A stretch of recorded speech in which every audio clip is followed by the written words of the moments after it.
Assalamualaikum warahmatullahi wabarakatuh.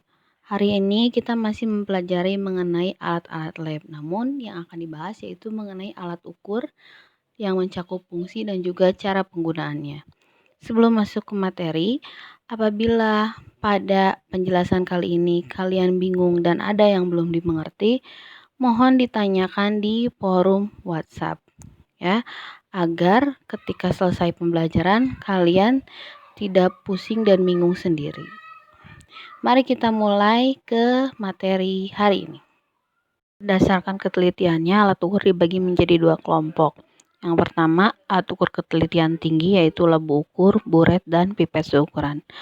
Alat ini digunakan untuk analisis kuantitatif yang dimana pengujiannya menyangkut penentuan jumlah zat tertentu yang ada dalam suatu sampel. Nah, yang kedua, ada alat ukur dengan ketelitian rendah, yaitu pipet ukur dan gelas ukur.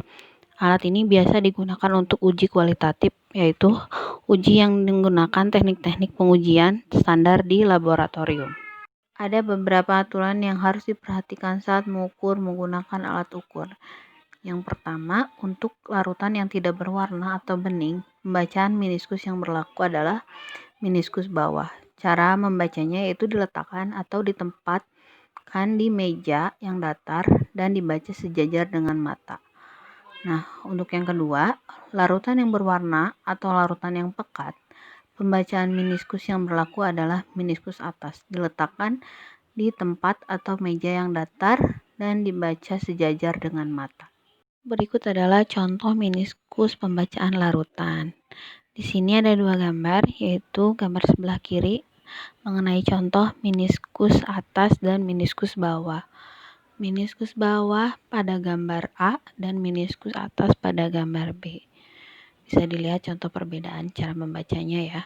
Nah, untuk gambar yang sebelah kanan, yaitu gambar dari pipet ukur yang telah dikeluarkan larutannya.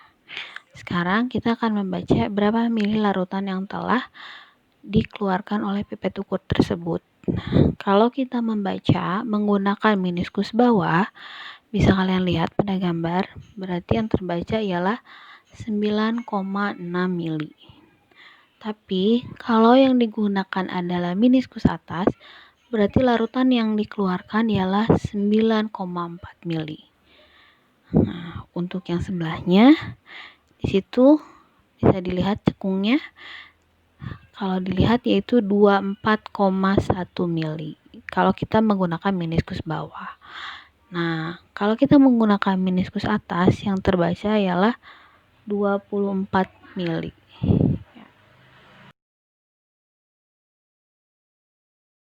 Untuk yang pertama, kita mempunyai alat yaitu labu ukur. Labu ukur ini terbuat dari jenis gelas borosilikat, mempunyai mulut labu dengan ukuran standar yang dilengkapi dengan tutupnya. Nah, untuk tutupnya ini terbuat dari gelas asa atau teflon. Kapasitasnya dia mulai dari 5 mili sampai 2000 mili atau 2 liter. Fungsinya dia untuk membuat larutan dan mengencerkan larutan volume tertentu dengan tingkat ketelitian yang tinggi. Berikut ini adalah contoh cara penggunaan labu ukur. Yang pertama, siapkan semua bahan yang akan dilarutkan mulai dari zat, aquades, dan juga labu ukur yang akan digunakan. Setelah semua siap, maka ambil labu ukur, kemudian masukkan zat yang akan diencerkan ke dalam labu ukur, tambahkan air atau aquades ke dalam labu ukur tersebut hingga tanda batas yang ada pada skala labu ukur. Nah, setelah itu campurkan larutan tersebut dengan cara mengocoknya sebanyak 15 kali. Pastikan larutan tersebut sudah tercampur sampai merata. Apabila sudah selesai dan siap digunakan, masukkan larutan tersebut ke dalam botol regen dan jangan lupa disimpan di tempat yang benar. Ini saya akan mencoba mempraktekkan bagaimana cara melarutkan sampel menggunakan labu ukur. Alat dan bahan yang harus kita persiapkan diantara lain adalah labu ukur, corong gelas, botol semprot, pipet kaca, batang pengaduk, kertas saring, dan sampel yang akan dilarutkan. Pertama-tama, kita siapkan labu ukur. Kemudian, corong gelas kita masukkan ke dalam labu ukur. Sampel yang akan kita gunakan dimasukkan ke dalam labu ukur menggunakan corong. Di sini kita masukkan. Kemudian kita masukkan Aquades. Pertama, Aquades disemprotkan ke perkamen. Dimaksudkan agar sisa-sisa zat atau sampel yang tertempel di perkamen terbawa semua masuk ke dalam labu ukur. Kemudian kita masukkan lagi Aquades melalui pinggir-pinggir corong gelas untuk membilas sampel yang menempel pada dinding corong.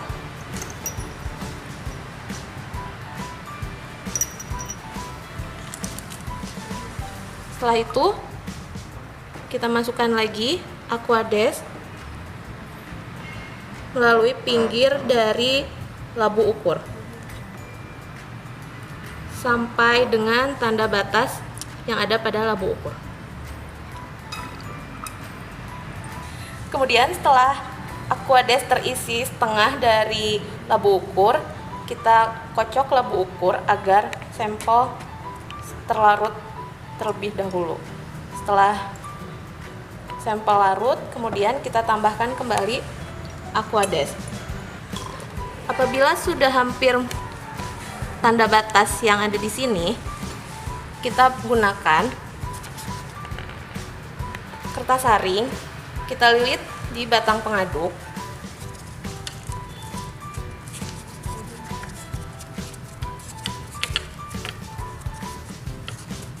Dan kita pergunakan untuk mengeringkan sisi-sisi dari labu ukur agar nanti ketika dikocok jumlah Aquades yang tercampur di labu ukur pas dan tidak berlebih sedikit pun. Jadi kita masukkan, kita keringkan sebelum Aquades ditambahkan sampai tanda batas, sampai kering. Setelah kering, kita tambahkan Aquades sedikit demi sedikit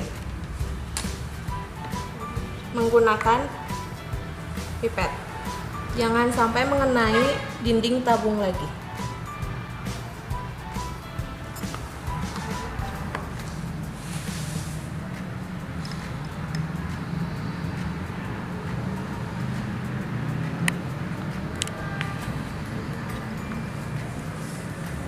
Aquades yang digunakan untuk melarutkan sampel harus sampai dengan tanda batas yang ada pada labu ukur. Terakhir yang harus dilakukan adalah proses pengocokan labu ukur agar sampel yang dilarutkan terlarut semua. Kita kocok beberapa kali sampai semua sampel benar-benar larut.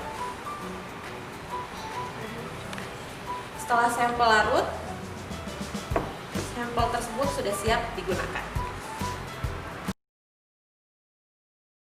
Untuk alat yang kedua, kita ada buret.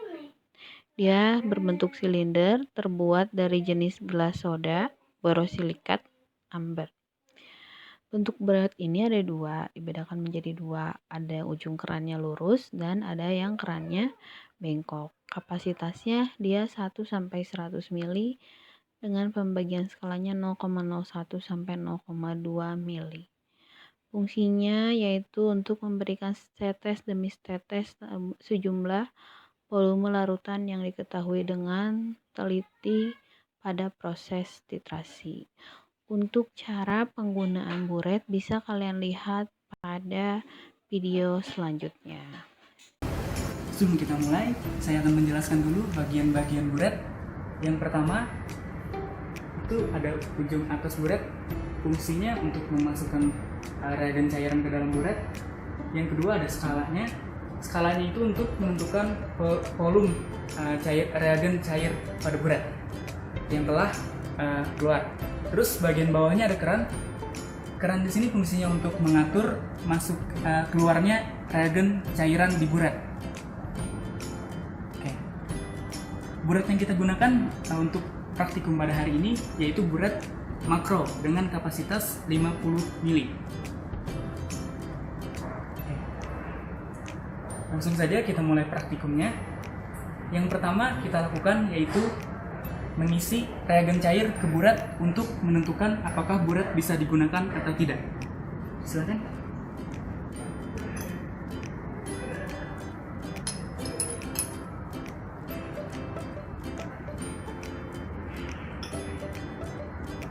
Mengisinya tidak usah terlalu banyak. Kita coba sedikit aja dulu. Kita lihat apakah burat yang digunakan bocor atau tidak. Jika burat yang digunakan tidak bocor, berarti kita bisa menggunakan burat untuk proses titrasi. Bisa dilihat, ini buratnya tidak bocor, berarti bisa kita gunakan.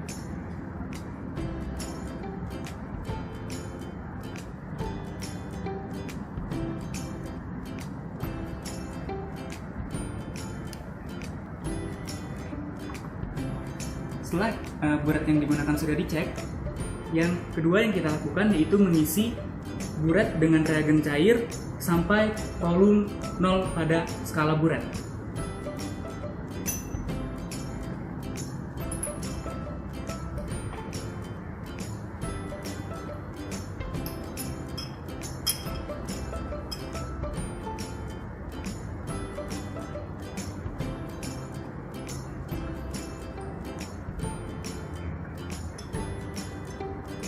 Buratnya bisa diisi dulu lebih dari skala 0 yang pertama.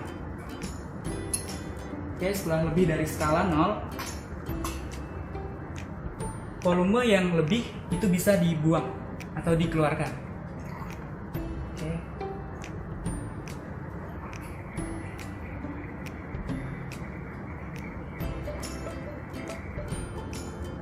Untuk menentukan skala sudah 0 atau tidak, kita melihat dari meniskus yang ada di burat.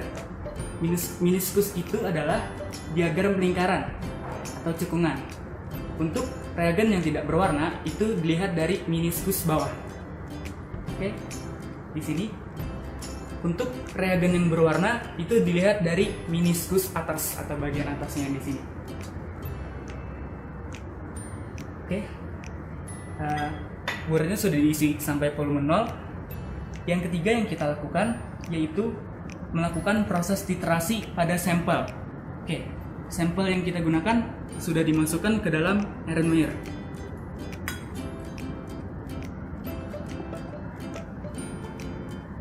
Oke teman-teman, bisa dilihat sambil diperhatikan bagaimana proses titrasi atau bagaimana cara titrasi yang baik.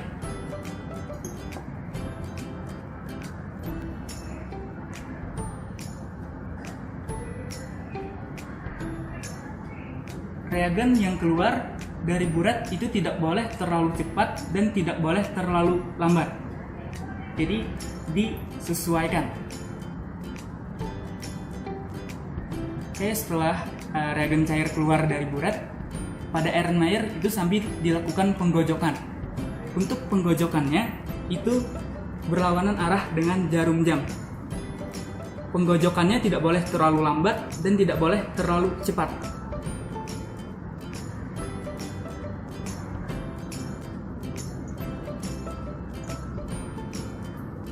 Sampai kapan kita melakukan titrasinya? Titrasi dilakukan sampai terjadi perubahan warna sesuai dengan literatur. Oke, jadi tergantung dari percobaan atau eksperimen yang kita lakukan, teman-teman. Pada eksperimen kali ini, kita tunggu sampai terjadi perubahan warna merah muda, lemah. Oke, jadi jangan sampai warnanya terlalu merah atau terlalu tua. Oke teman-teman, ini sudah hampir berubah warnanya.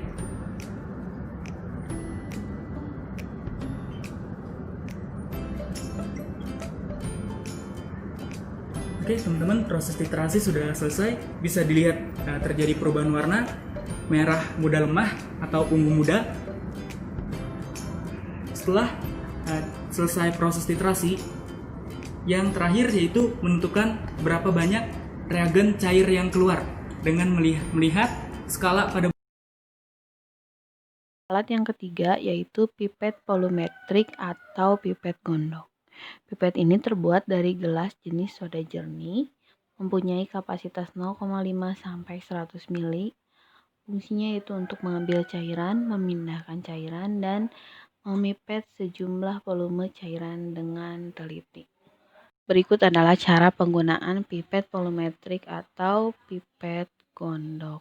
Nah, sebenarnya untuk cara penggunaan pipet volumetrik ini dan juga pipet ukur akan dijelaskan dalam bentuk video, tapi apabila ada kendala atau misalnya suaranya tidak jelas, maka kalian bisa membaca ini terlebih dahulu sebelum melihat penjelasan yang video.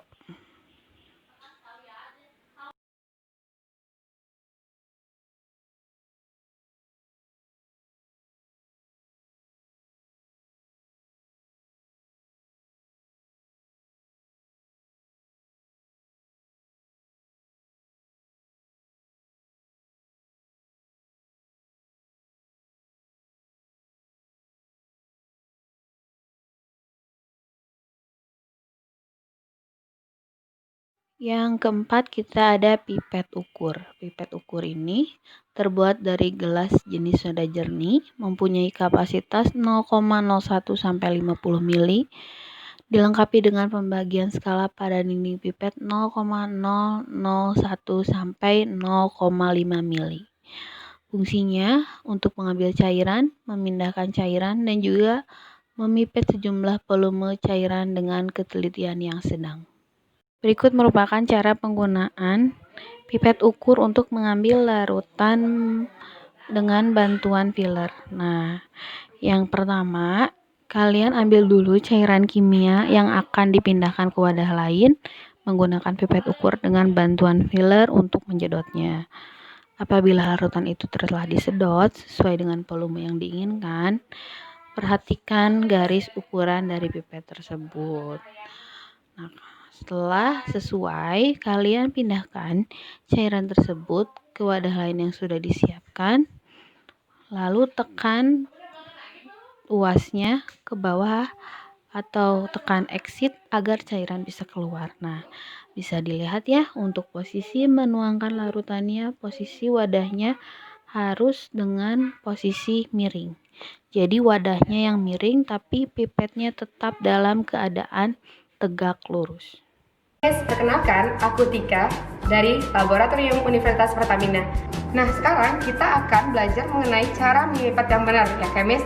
Nah, sekarang aku akan mengenalin komponen-komponennya dulu sebelum kita memipet. Yang pertama ada, yang paling penting nih, filler. Ini filler.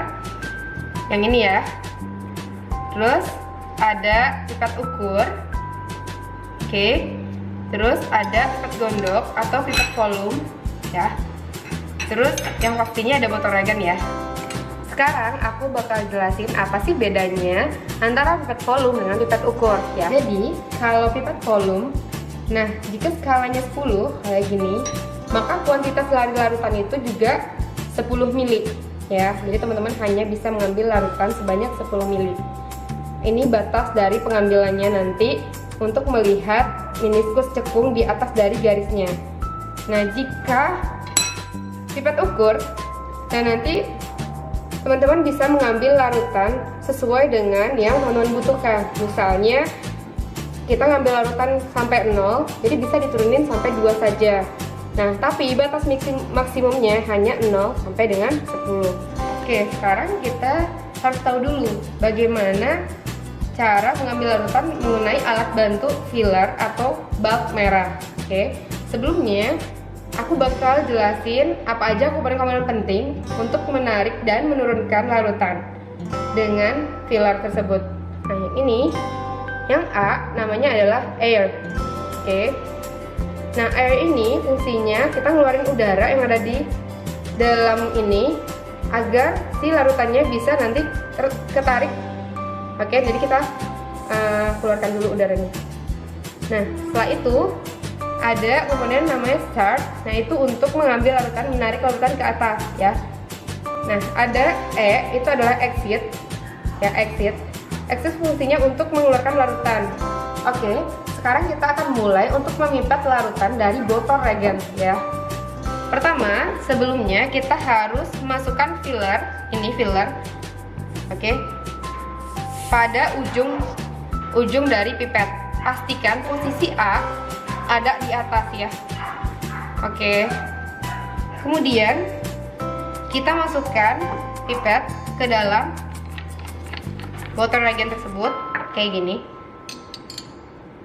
Nah, ini adalah perlakuan yang salah ya teman-teman, karena memipet dalam botol reagen itu dapat mengakibatkan larutan yang ada pada botol reagen itu terkontaminasi. Jadi teman-teman nggak boleh ngelakuin hal seperti ini ya. Cara memipet yang benar adalah dengan cara memindahkan larutan dalam wadah lainnya. Jadi teman-teman pindahin dulu larutan dalam botol reagen ke wadah lain. Nah, kemudian baru boleh dipipet dengan cara pipetnya tegak lurus dan sementara larutannya pada posisi 45 derajat ya. Jadi kita mulai pipet dengan memencet S start.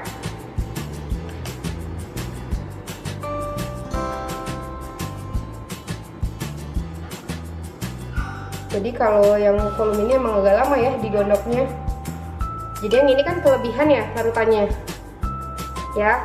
Jadi teman-teman turunin dulu sampai minuskus di bawah ini, di atasnya ya.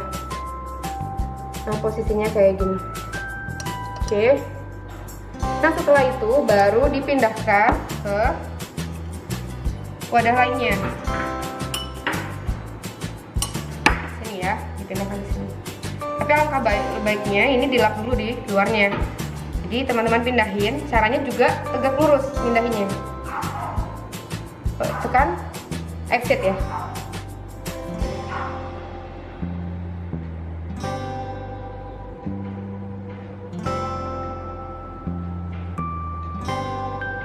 Sudah, jika larutan sudah turun semua, maka teman-teman boleh menorehkan seperti ini ya, agar larutan tersebut turun semuanya dari ujung pipet ya. Oke, sudah sampai di situ dulu cara memipet yang benar. Jadi sekarang kita akan Alat yang kelima yaitu gelas ukur. Dia berbentuk silinder, terbuat dari jenis gelas borosilikat. Kapasitasnya dari ukuran 5 sampai 2000 mili atau 2 liter.